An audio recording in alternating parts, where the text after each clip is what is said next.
கொரட்டை வருவது ஒரு நோயா? கிடையாது. கொரட்டை வந்து எதனால் வருது?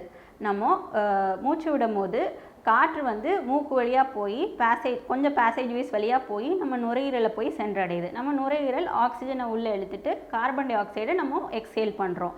இந்த மூக்கிலேருந்து நம்ம நுரையீரலுக்கு உள்ள ஒரு பேசேஜ் வேல ஏதாவது ஒரு தொந்தரவு, ஏதாவது ஒரு அக்ளூஷன் இருந்துச்சுன்னா வரக்கூடியது தான் குரட்டை ஆர் ஸ்னோரிங்.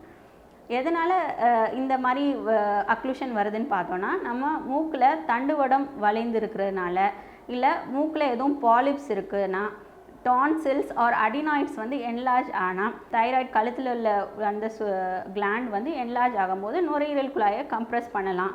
டென்டிஷனில் எதுவும் ப்ராப்ளம். ஸோ இந்த மாதிரி காரணங்கள்னால வரக்கூடிய ஸ்னோரிங்கை நம்ம சர்ஜரி மூலமாக நம்ம கரெக்ட் பண்ணிக்கலாம்.